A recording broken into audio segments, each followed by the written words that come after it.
Ito ang programang Family Matters. Kasama ang 1143 DZMR, The Missions Radio, Isabela, 106.3 DZRK, Radyo Kapit Bisig, Quezon, Palawan, 1233 DYVS, The Sweet Voice of Salvation, Bacolod, and 1062 DXKI, Your Friendly Voice, Coronadal.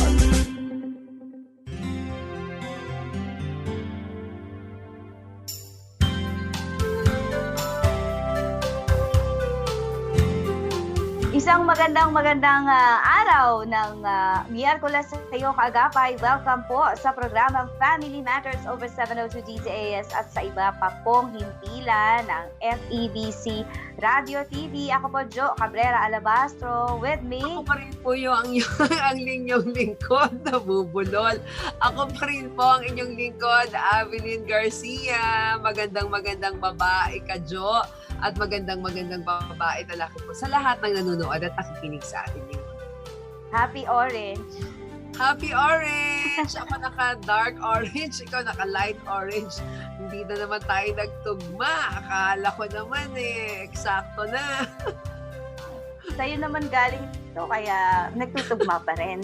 Okay, sige. Kasi dapat bala ko, lipstick lang ang orange kaya tinernohan ko na lang para makita naman tayo ng parehong kulay. Okay, bakit orange ang napili mo? Magbabagong taon na, ma'am. Aba, syempre, ang orange ay speaks of health. Good health, diba? Akala ko pink. Sige na, hayaan mo na. Orange na din. Kaya nga, orange. Kasi masarap ang orange, lalo na pag sinisqueeze mo. Oo. Tsaka, di ba, vitamin C? Oo, tama-tama. Kailangan natin yan para sa pagbukas ng bagong taon. Okay. Magandang araw po sa inyo. Welcome po sa Family Matters. Ako, sister, miss na talaga kita in person. Oo, ako rin. Gusto ko nang pumunta dyan sa, bahay pala yan. Huwag dito. Akala ko nasa studio ka. Pwede rin. Baka isang araw makabisita ako dyan, kaya padala mo ng address mo sa akin, ha? Actually, ako mas gusto ko bumisita dyan. Sige, pag-usapan na natin yung mga dapat natin pag-usapan. Pero pagdating ng bagong taon, mayroon akong ibabahagi at i-share sa iyo at sa ating mga tagapakinig patungkol sa aking journey sa buhay. Yan. Hindi natin palalampasin yung pagkakataon na yan. And of course, tayo po ay looking forward for a brighter future because the Lord is with us. He has been with us for the past years. Ano pa ba naman itong 2021 na hindi niya tayo sasamahan? Amen. Ano ba ang Bible verse natin ngayon, Jo, para sa panimula ng ating pag-uusapan ngayon? Yes, ang ating Bible verse ay mula sa Juan 20:21. Sinabi na naman ni Jesus, "Sumainyo ang kapayapaan, kung paano isinugo ako ng Ama, isinusugo ko rin kayo." Yan, sa ESV version naman, "Peace be with you." 20 verse 21 na ba tayo? Yes. Peace. Jesus said to them again, "Peace be with you, as the Father has sent me, even so I am sending you." Yan ang ating wish, Lalong-lalo na at prayer natin sa taong 2021 ay kapayapaan. Yes, ngayon ay send off natin toward another year at ang babaunin po natin ay kapayapaan. Pero bago natin mabaon itong kapayapaan, meron tayong mga dapat na gawin at yan yung tatalakayin natin for today. Yes. Naku, napakaganda, Jo, ng pag-uusapan natin ngayon. Tanong ko lang, Jo, may mga bagahe ka ba? May mga luggages ka ba dyan sa bahay? Ang dami. Oo, meron. Oo, di ba? Meron tayong mga luggages, meron tayong mga... Pag bumabiyahe ka, gaano kadaming bagahe ang binibitbit mo? Alam mo, lagi tayong opposite sa in terms of pagbagahe. Kung ikaw dinadala mo yung buong bahay mo sa bagahe, ako, kung isang buwan ako mananatili sa isang lugar, isang baggage lang. kaya ko maliit na baggage. Talaga? Kakaiba ka talaga, ha? Alam mo, Jo, naku, na-miss ko yung mga manok mo, ha? Parang hindi ko naririnig ngayon. Na-miss ko sila. But Ako anyway, marinig nila yung na-miss mo, may magpapapansin na naman yung mga manok magpaparamdam. na yan. Oo. Nakaligtas nga sila ng Pasko eh. Oo, kaya ngayon, ito subukan natin kung makakaligtas tayo ngayon. Pero alam mo ba, Jo, na sa buhay, no, marami tayong mga bagahe minsan na binibitbit. Bagamat minsan ayaw natin na meron tayong mga daladalang baggages. Naalala ko, alam mo, Jo, nung unang-unang biyahe namin ng pamilya sa Amerika, si Sir Vic ang nag-empake. No? Oo, naalala ko yan, kinuwento mo. Ay, grabe. Talagang sobra akong na-amaze kasi parang mga tipong isang buwan yata kami nagbakasyon o 3 to 4 weeks. Pero mantakin mo, ang dala-dala lang namin carry-on. Yung maliit na bagahe na at considering medyo malamig pa yun, ha? So, syempre may mga dala-dala kang mga warmer, mga coat, 'di ba? Mga winter clothing. Pero hangang-hanga ako sa asawa ko na kayang-kaya niyang magdala ng maliit na bagahe. Kaya ako, Jo, every time na bumabiyahe ako, ang pangarap ko talaga ay travel light. Oo. Underline mo yung word, ha, pangarap. Pangarap ko talaga yung travel light na magkikerry ka. At ngayon, pag babiyahe ka, dapat yung carry-on mo within 7 kilos lang. At kung mag-excess baggage ka, halimbawa, babiyahe ka, meron kang 23 kilos na allowable, no? Tapos kapag ka nag-business ka, 32 kilos ang allowed mo. Pero pag ikaw ay nag-excess dyan, hindi lang mabigat, kundi napakamahal pa ng babayaran mo. Alam mo ba yun? So, kaya ayaw ng maraming tao na marami kang bit-bit. Pero ang Pilipino ibang klase. May bagahe na, may balikbayan boxes pa. Yan yung pauwi. Yan yung pauwi, di ba? So, pero alam mo ba, Jo, na ang excess baggage ay hindi lang physical. Kasi ang pag-uusapan natin ngayon ay paano ba natin iiwanan ang excess emotional baggages ng 2020. Yan ang pag-uusapan natin. Okay. At sa pag-uusap natin, ano yung una na iiwanan natin? Oo, kasi alam mo, minsan, di ba, yung mga tao ayaw nilang may iniiwan. Pero ito dapat meron tayong iniiwan. Kasi as we travel through life, alam mo, Jo, we collect a lot of emotional baggages eh. Lalong-lalo na itong taong 2020. At katulad na lang ng isang roller bag mo. Minsan sa sobrang bigat at may excess baggage ka doon, nagkakaroon ng disaster yung gulong. Ewan ko kung naranasan mo na matanggalan ng gulong, no? Na magkaroon ng missing wheel at hila-hila mo. Alam mo, dahil nga magaan lang yung bagahe ko, hindi ko na-experience yung matanggalan ng gulong. Ang maleta. Oo, pero marami akong na-witness niyan sa aking pagbiyahe sa iba't ibang lugar na meron natatanggalan talaga ng gulong at hinihila-hila sa airport yung kanilang baggages. Pero alam nyo ba na katulad na lang ng excess baggage na natatanggalan ng gulong ay nakaka-slow down. So ang tanong ko, how many of these excess baggages of emotions are you hanging on itong taong 2020 at dadalhin mo pa sa taong 2021? So, kaagapay, pag-usapan namin ni Jo ngayon, kung paano ba natin to dapat iniiwanan para maging magaan ang ating life's journey. Katulad na lang ni Jo, kapag bumiyahe, magaan. Kasi doon na siya nagsha-shopping sa bansang pupuntahan niya. Kaya wala siya. How I wish, Hindi kasi, backgrounder yan, trained ako ng emergency response. So, meron akong go bag. Anytime of the day, pwede akong umalis kasi ready yun lagi. So, hindi siya dapat mabigat. So, during the travel, ang dala ko lang na importante, sabon. Kasi lalaban ko yung mga damit. Ibang klase. Ako naman, importante sa akin, sabon, toothbrush, at toothpaste. Yan importante sa akin. Sabon lang sa akin, okay na. Kasi mahirap mag-toothbrush ng sabon ng gamit mo. But anyway, ako naranasan ko na isa nga lang talaga ang Bitbit kasi meron kaming sinakyan na kumbaga dadaan ka ng LAX pero meron kang connecting flight kung may pupuntahan ka at yung connecting flight mo minsan hindi pa pwedeng dalin-dalin yung mga baggages mo so kinakailangan carry on lang ang dala-dala mo.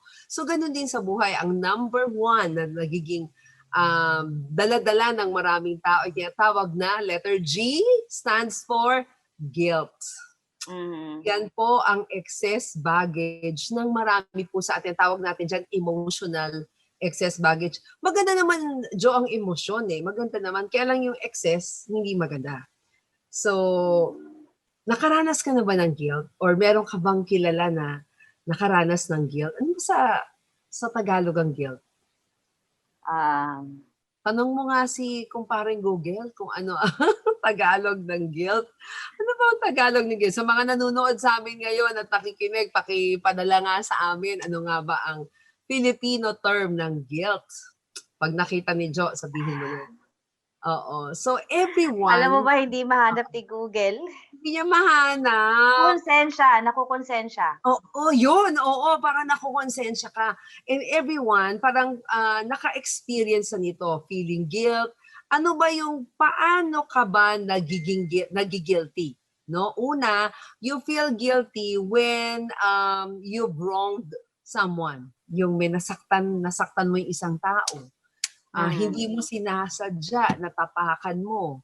Physical man o ang emosyon niya. O na-break mo yung isang rule. Parang nakukonsensya ka kasi parang, teka muna, parang hindi ako gumawa ng tama. Dapat naka-face mask ka, tsaka naka-face shield ka, hindi mo ginawa yon, na-guilty ka or acted inappropriately. Ikaw, Jo, may karanasan ka na ba sa mga ganyan na na-guilty ka o nakonsensya ka? Oo, most of the time yung ganyan kong experiences ay nung bata-bata pa akong nanay. Pag nagkakasakit yung mga anak ko, feeling ko meron akong na-miss sa pag-aalaga sa kanila kaya sila nagkasakit. Oo, at maraming nanay ganyan na parang they have raised their children so well, nag-pray naman sila pero parang minsan napupunta sa ibang landas ang kanilang mga anak. And they sometimes blame themselves for it. Yung pag-carry daw ng guilt natin, minsan umaabot ng weeks, umaabot ng months, pero ang malungkot, yung iba, umaabot po ng taon. No? Oo. Yung taon na yan ang nagiging monster ng ating mga bagahe. Sila'y lumalaki. Sila nagpapalobo, nagpapapilay ng mga luggage. Oo. At yung tinatawag nating guilt, ito yung bang sa sobrang, may kilala akong nanay na kwento, nagpa-counsel sa amin ni Sir Victor, na sa sobrang galit niya sa anak niyang babae, dahil sa nagawa nito, talagang nasampal niya.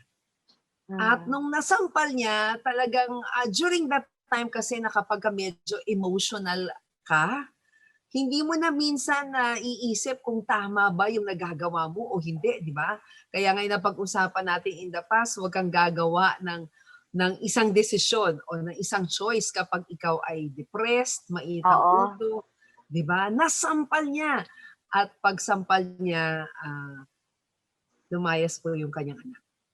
And bit niya yung guilt na yon. At sabi niya nga, akala niya ginawa niya yon para bigyan ng leksyon yung kanyang anak. But feeling niya, she was punishing herself by carrying it. Instead of patawarin niya yung anak niya, nasampal niya. May mga alam ka bang kwentong ganyan na because of that, carry niya yung guilt sa kanyang puso? Marami tayong mga ganyang kwento na talagang telenovela pero sa totoong buhay na ilalabas dahil nga marahil sa galit, sa pagod, sa anxiety. And in the end ay pinagsisisihan. So, maraming ganyan maraming ganyang kaso. Actually, isa pa nga sa mga nabasa ko na lately, yung mga meron kasi akong nabasa na isang nag-suicide. He tried to kill himself by jumping off the cliff. Ay, hindi pala. Sa bridge. Tapos, Oo. sa ilalim nun ay dagat. Sabi Mm. niya, during that time na tumalon siya, the moment, yung siguro yung split seconds na tumalon siya sa bridge, pinagsisihan niya agad yung ginawa niya. Sa Wow. isip daw niya, bakit ko ba ginawa ito? Mm. Tapos sa isip niya, nung habang bumabagsak yung katawan niya sa Tubig. sa tubig, sabi niya, Lord, tulungan mo ko. Mali ang ginawa ko. Mabuti naman at nag-survive siya. He survived. Oo. Ah. Tapos ngayon nga, yung kanyang ministry ay ang title parang Do Not Jump Yet. Oo. Yes. Kaya nga ang topic natin ngayon is paano ba i-get rid yung excess baggage na yan at excess baggage of guilt. Siguro ang gusto ko lang naman na sabihin is sa mga nakakaranas nito, no? Parang awan nyo na, wag nyo na humdalhin sa pagpasok ng bagong taon. Stop the retroactive self-judgment, yung tinatawag nila na nire-retro mo yung self-judgment mo, or ihinto mo na yung kaka-play sa utak mo na what if and should have, no? Yung mga ganun sinasabi, and practice positive affirmation by stating, no? Sabihin mo yung good things that you have done instead of the things that you have done wrong. Yung mga tipong, yun nga sinabi mo, no? Na instead of na grabe yung guilt na kinikerry niya sa kanyang pagtalon, ang iniisip na lang niya ay mabuti na lang ako ay nakaligtas at mabuti ako ay niligtas ng Diyos, no? Things that you are proud of and the blessings that you are grateful for. And isa sa reseta diyan, paano mo ba mag-get rid yung bagahe na yan is forgive yourself. Patawarin po ninyo ang inyong sarili. Mahirap ba magpatawad ng sarili, Jo? Compared sa patawarin ng ibang tao?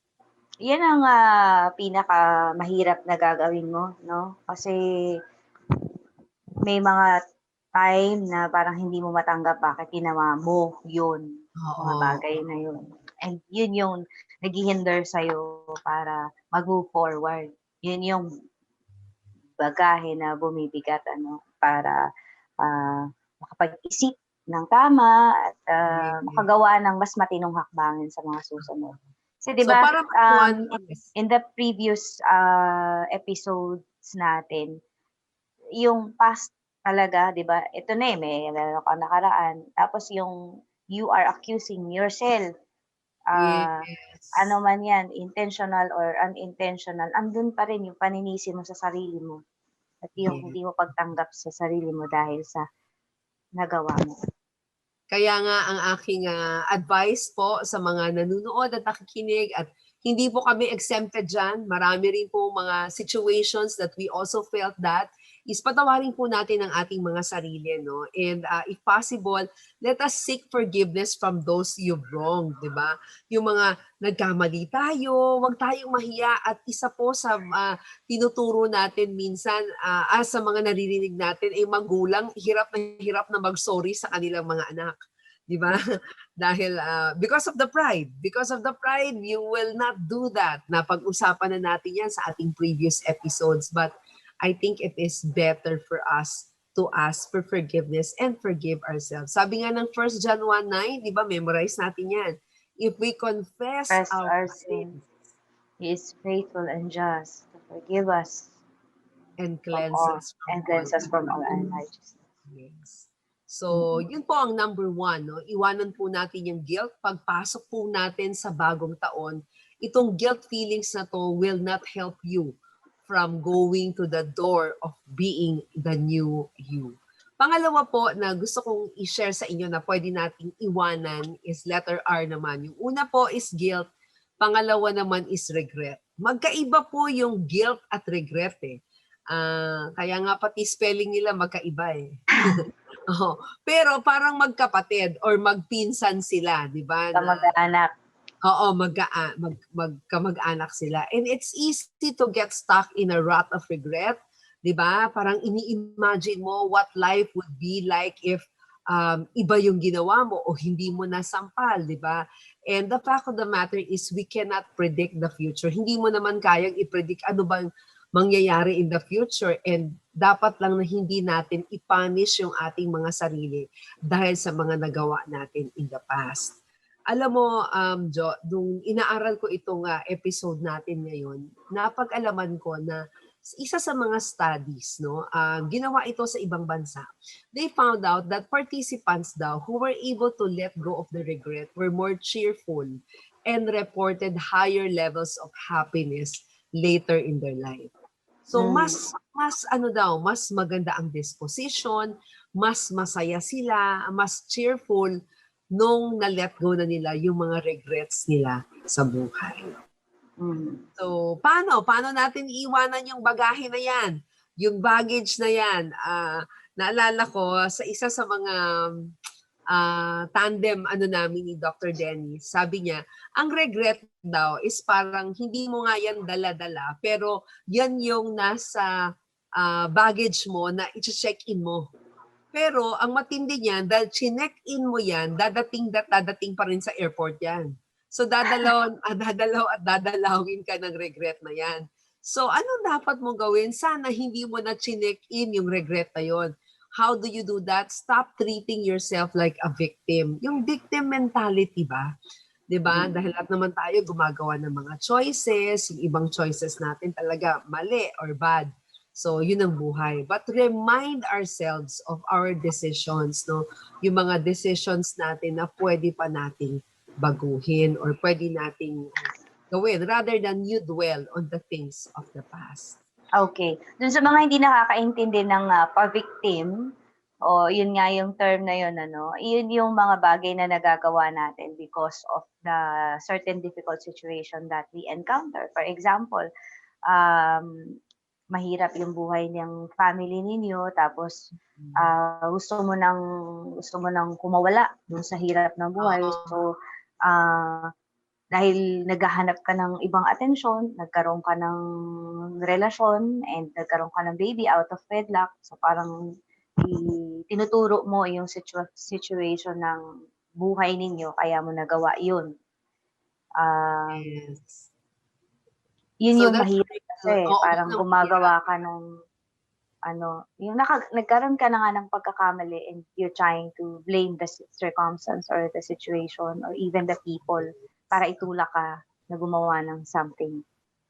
So yung mga regrets natin, siguro mas maganda we learn something from that.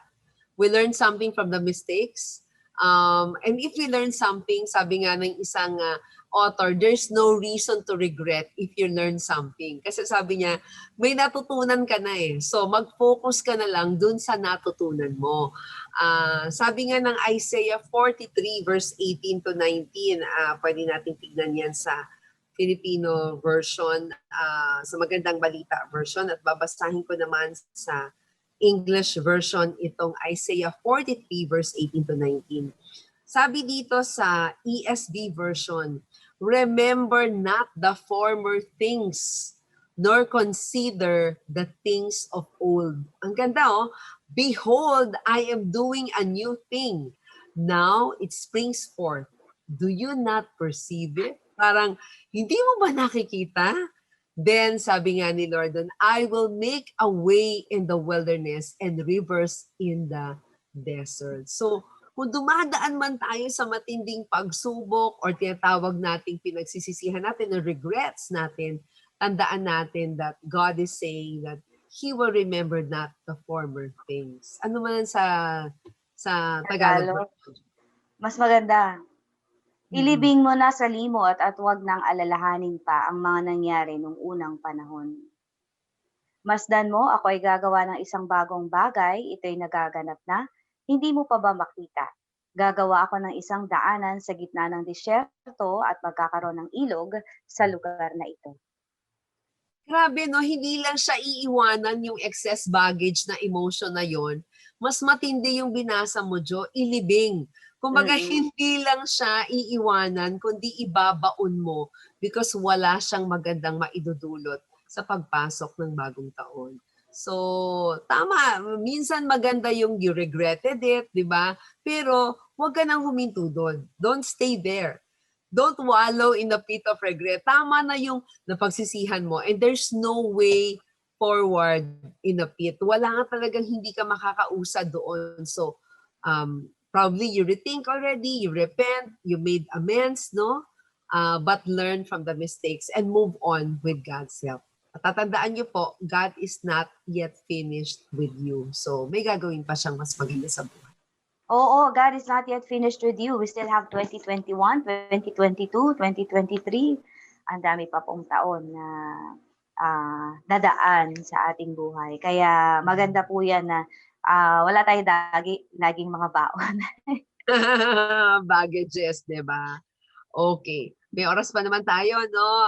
Pangatlo na pag-uusapan naman natin ay tinatawag nating shame. Or ito yung bagahe, Jo, ng ano ba ang shame? Kahihiyan. No? Nadapa ka, or ano ba yung mga example ng kahihiyan, Jo? Yung you've been taken advantage of, di ba? Parang tapos sobrang kinahiya Pagkakaroon ng anak out of wedlock. Yes, oo, yung kahihiyan na yun. Or you may feel intense shame. Meron kang isang project na ginawa tapos nagkaroon ka ng blooper. Naalala ko doon sino tong host na to ng Miss Universe, Jo? Si Steve Harvey. Harvey. Oo, naalala ko siya na nag-announce siya, di ba? Nag-announce siya ng Miss Universe, pero nagkamali siya. At isang malaking kahihiyan yon para sa kanya dahil, paano niya ba sinabi? Binawi niya, no? Binawi niya kaagad na. Oo, nagkaroon siya ng chance bago, rumarampa na yung nanalo na in-announce niya. Oo. Kung sino man yun. Tapos nakita yung mukha niya talagang kitang-kita, no? Parang binuhusan siya ng malamig na tubig.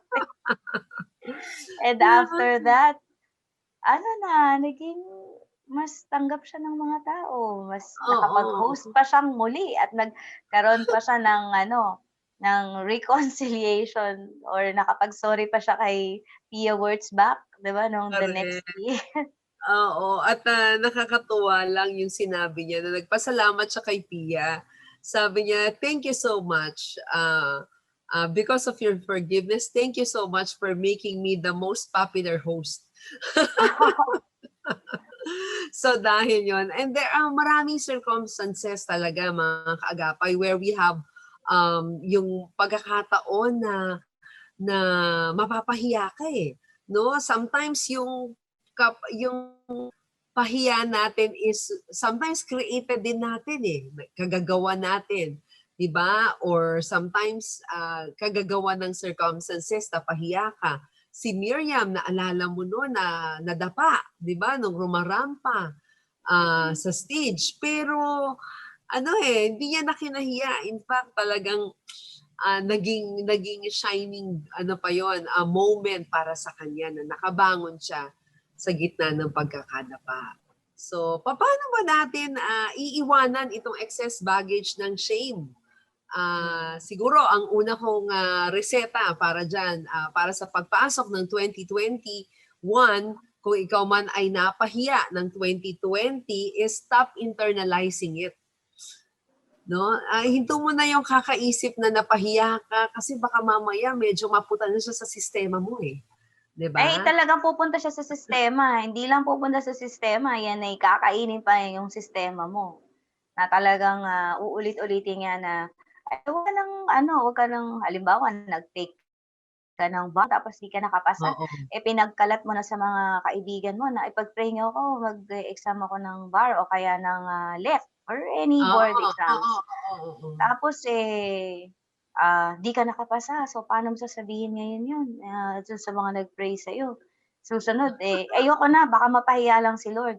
Pero actually, hindi naman si Lord ang napahiya nun Parang iniingatan mo lang yung sarili mo mula dun sa panibagong puwedeng mangyari. Pero kung gano'n ka ng gano'n, hindi ka talaga makakausad, eh. Kasi may kilala ako, imagine, 3 times siyang hindi pumasa sa board exam ng nursing.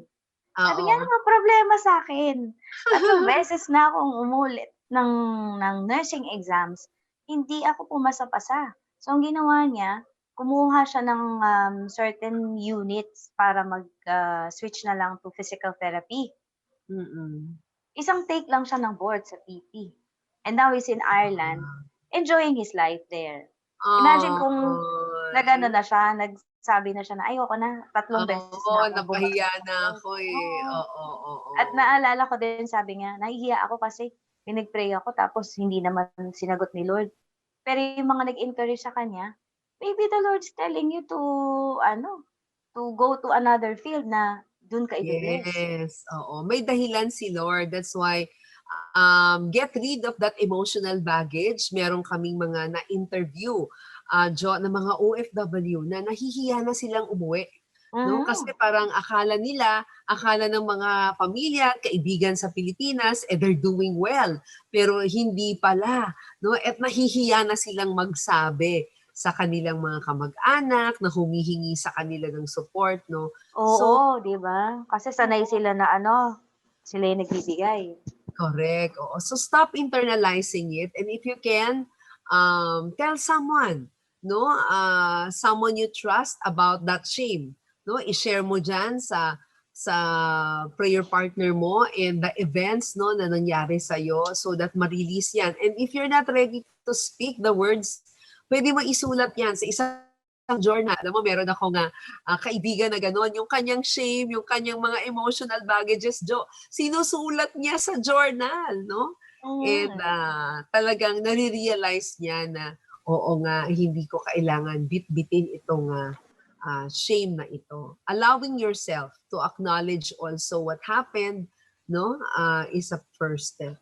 So, Naalala basahin ko din, mo. sister, bago bago 'yan, naalala ko lang kasi very close to my heart yung, isang another thing yung halimbawa pagkakaroon mo ng sakit 'no, yung COVID-19. Parang, may stigma, Mm. 'pag meron kang ganyan na sakit. Parang, ang hirap sabihin, ang hirap, mag-move forward. Yung kinakain niya yung system mo, kinakain niya yung mind mo, kinakain niya yung heart mo. Opo. Pero, tayo kasi din yung nagpu-pull down ng sarili natin 'no, kung meron kang sakit na ganyan. Ah, Puwede kasi siya rin na maging baggage mo.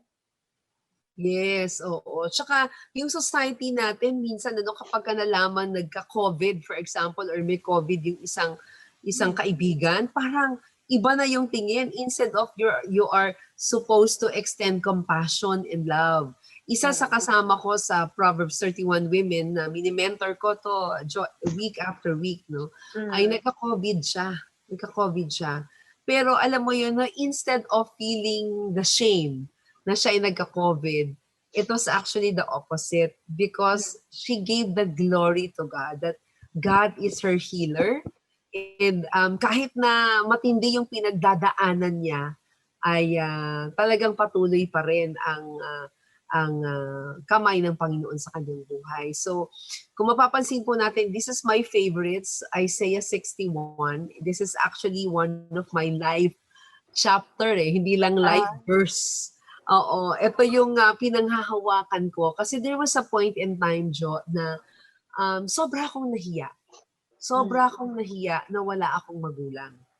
Alam mo yon, yung parang hindi ko masabi in some of the people na nakakaalam na ay wala siyang nanay, wala siyang gano'n ano for a Oo nga longest 'no, longest parang time. tapos nandun ka pa sa yung generation natin na kapag ganyan parang nakakahiya, parang hindi pa Oo. gano'n tanggap ng, madla. Correct. And that was the reason why isa sa mga foster moms ko, I really begged for me to be allowed to call her mom. No? Kasi ang sarap-sarap mga kaklase mo may tinatawag na mommy, ikaw wala, di ba? Oo, But nakakatuwa ang Lord when the time came, no? Hindi ko na inantay na mag-reunite kami ng mom ko. I even came to the open and not ashamed. Kundi pinanghawakan ko yung Isaiah 61 verse 7. Ito yung talagang verse ko na instead of your shame, there shall be a double portion. Instead of dishonor, they shall rejoice in their lot. Therefore, in their land, they shall possess a double portion. They shall have everlasting joy. Yan yung verse na minemorize ko sa puso ko, at sa buhay ko na, no, na instead of my shame, there shall be a double portion. So kung ikaw man ay dumaan sa kahihiyan, kaagapay ng 2020, panghawakan mo yung salita ng Diyos. Diba? Sabi nga ng Romans 8 verse 1, therefore now no condemnation for those who are in Christ Jesus. So yan ang isa sa bagahe.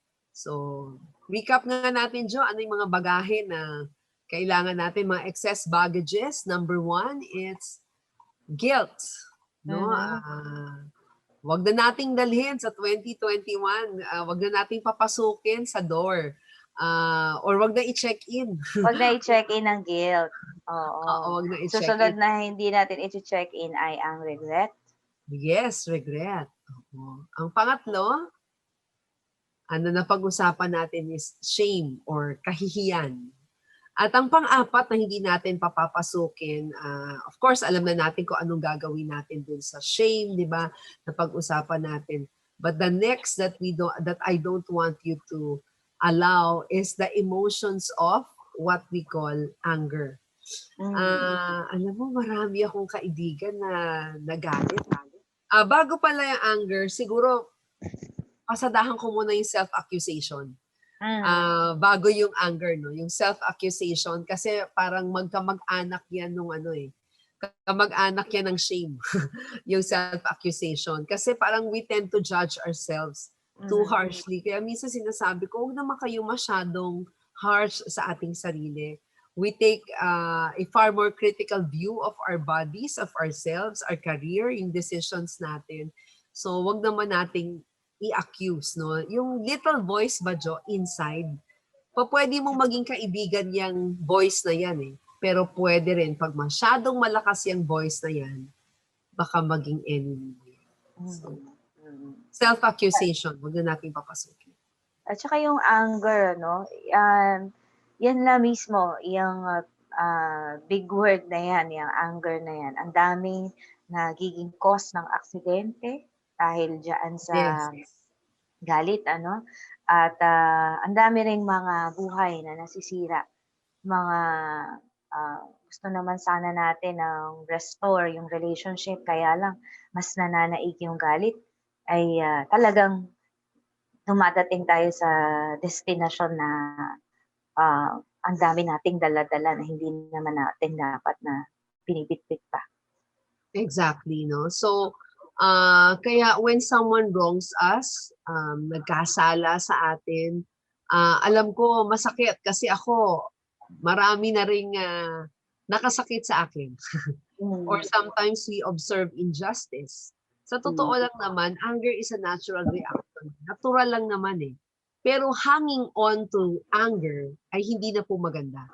Yung bang i-check-in mo pa siya, patawid ng 2021, hindi na maganda. Kasi over time, itong anger na to can cause you depression, magka-cause you ng eating disorder, baka magkaroon ka pa ng heart failure or heart disease, di ba? And it will prevent you. It will prevent you to reach your highest potential or to recover. Kaya nga, kinakailangan po nating wag na kong papasukin ng anger. So, paano natin hindi i-check-in ang anger? So, una, maybe allow yourself to feel it. I-accept mo sa sarili mo that you felt angry. Allow yourself to cry. Okay lang pong umiyak. Kasi sinasabi ng iba, kapag umiyak ako, ito ay senyales ng kahinaan. Hindi po. Allow yourself to cry. And then, but only for a set amount of time. Huwag masyadong mahaba. At pagka sinabi mong time is up na, kasi umiyak ka na dahil sa galit, when time is up, remind yourself that only the only person affected by this anger is none other than who? Tayo. So, isipin natin, simply having the anger doesn't hurt the person who caused it in any way, kundi tayo. So, if we can do so calmly, explain your anger to the person or yung kausap mo, di ba? Kung kaya po, calmly, and reconcile. And if they ask for forgiveness, bigay mo. But if they don't, realize it's now their problem and not yours. Kasi kung ikaw, wala na yung anger sa iyo, siya galit pa, problema niya na yun, hindi mo na problema yun. And yeah, so that's the best way for us not to check in our anger. Okay. At yan po, yan yung mga point na hindi na dapat nating dadalhin o hingi natin ng lakas sa Lord para hindi na natin i-check in kasi pag chinek in na hahabol eh. Oo, 'di ba? Ang sabi nga ng Bible, naalala mo na in your anger, do not sin. Do not let the sun go down while you're still angry. And do not give the devil a foothold. Huwag po nating bigyan ng foothold ang enemy. Lalong-lalo na sa pagbukas ng bagong taon. Meron pa ako idadagdag. May oras pa ba tayo? O, oo. So, meron na lang tayong 5 minutes. 5 minutes, no? So, siguro yung hindi ko papapasukin sa check-in ay yung wrong past relationships.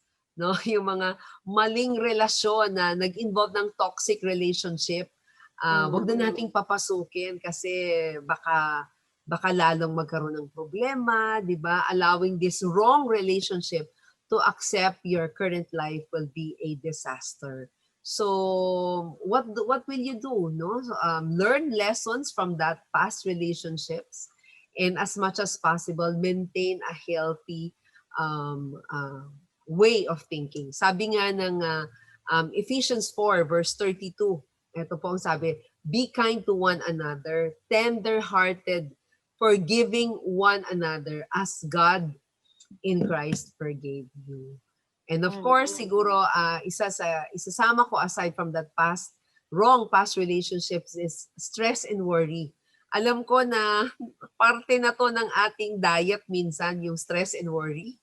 Pero baka naman kailangan na po nating iwanan po ang stress and worry. Remind po natin ang ating sarili that stress and worry achieves nothing. It doesn't get you closer to your goal or prevent bad things from happening. So siguro mas maganda yung pinaalala ni Jo. Jo, ano sabi mo doon sa pagka magagalit ka na at nag-worry ka? 8, ano yun? 4, 7, 8. Inhale ng 4, count of 4. 1, 2, 3, 4. Hold for 7 seconds and then exhale for 8 seconds. Yes. And lastly po, ang takot, wag na po natin i-check in sa pagpasok ng bagong taon. We're not just talking about takot sa heights or spider, hindi po yung pinag-uusapan natin. Kasi ang dami na pong takot na idinulot itong 2020. Palitan na po natin ng fear, ng faith sa ating Panginoon that something good is about to happen for the year 2021. Okay, ayan. Tayo'y manalangin.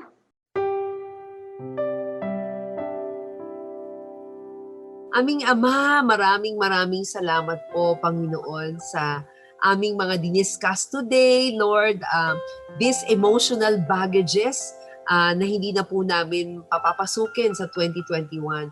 But Lord, above all else, we seek for your strength. We seek, Lord, for your wisdom. We seek, oh God, for your guidance, Lord, in our lives. Lord, dalangin po namin kayo pong gumabay sa bawat isa na minsan dala-dala itong emotional baggages of guilt, regret, baggages of anger, of shame, self-accusation, past relationship, wrong relationships, worry, stress. Dalangin po namin ng lahat ng ito, Lord God, inaalay namin sa iyo. Kayo na po ang bahala, Panginoon, sa aming pagtawid sa 2021. Kasama ka. At ikaw, kaagapay, kung wala pa si Jesus sa iyong puso, dalangin ko na papasukin mo siya sa iyong puso and have the Lord control your life this 2021. All this I pray in Jesus' name. Amen. Amen. Amen. Amen. Merry Christmas, Happy New Year mga kaagapay. We're wishing and praying for you that you have a good health as you approach 2021, less baggages.